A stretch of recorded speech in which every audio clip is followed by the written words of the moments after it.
வணக்கம், welcome to சுபாஷ் சமையலறை. எல்லோரும் எப்படி இருக்கீங்க? எல்லோரும் நல்லா இருப்பீங்கன்னு நினைக்கிறேன். ஸோ இன்றைக்கி பார்த்திங்கன்னா நம்ம நல்லா தெருவே மணக்கிற மாதிரியான ஒரு சூப்பரான பருப்பு ரசம் ரெசிபி தான் எப்படி பண்ணுறதுன்னு பார்க்க போகிறோம்.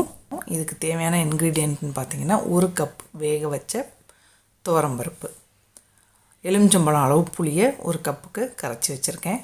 பெரிய சைஸ் தக்காளி ஒன்று இந்த மாதிரி கட் பண்ணி எடுத்திருக்கேன். தாளிக்கிறதுக்கு 3-4 மிளகாய் வத்தல், கருவேப்பிலை 2-3 கொத்து, நிறைய மல்லி இலை, 1 டேபிள் ஸ்பூன் நல்லெண்ணெய் எடுத்திருக்கேன். நீங்கள் இதுக்கு பதில் நெய்யில் கூட தாளிச்சிக்கலாம். உப்பு தேவையான அளவு சேர்த்துக்கலாம்.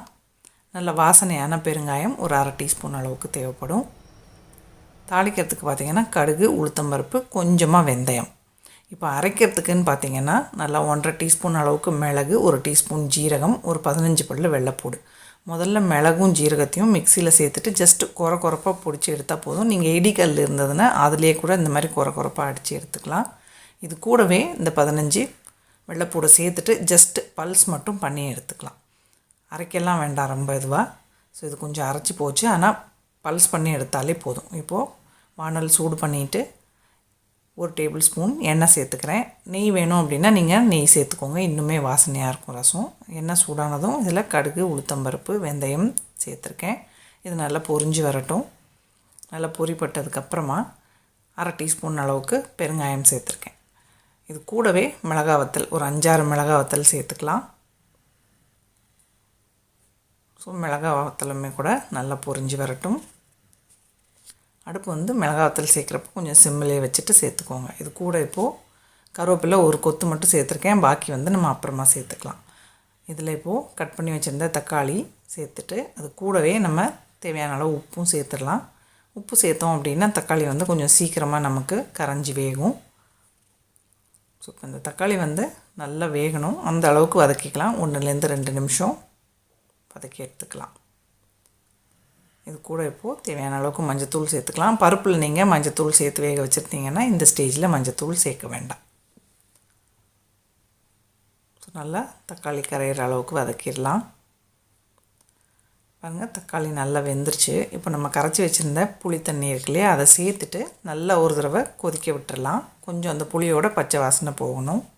பாருங்கள், இந்த மாதிரி நல்லா தளன்னு கொதிக்க ஆரம்பிச்சிருச்சு. இந்த ஸ்டேஜில் நம்ம வேக வச்சு மசிச்சு வச்சுருந்த பருப்பு சேர்த்துடலாம்.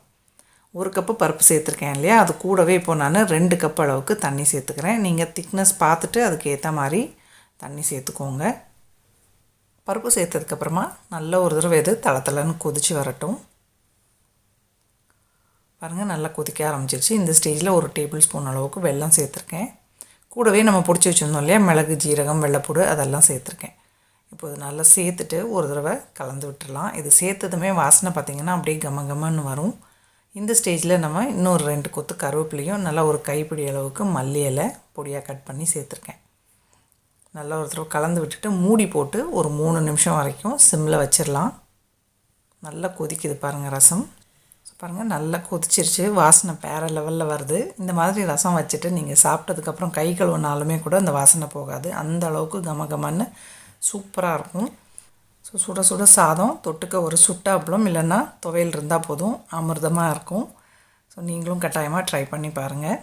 வெறும் சூப் மாதிரி கூட இதை குடிக்கலாம். ஸோ இந்த வீடியோ உங்கள் எல்லாருக்கும் பிடிச்சிருக்கும் அப்படின்னு நினைக்கிறேன். பிடிச்சிருந்ததுன்னா லைக் பண்ணுங்கள், ஷேர் பண்ணுங்கள், மறக்காமல் நம்ம சேனலுக்கு சப்ஸ்கிரைப் பண்ணிக்கோங்க. இவ்வளோ நேரம் இந்த வீடியோ பார்த்தவங்க எல்லாருக்கும் என்னுடைய நன்றி. வணக்கம்.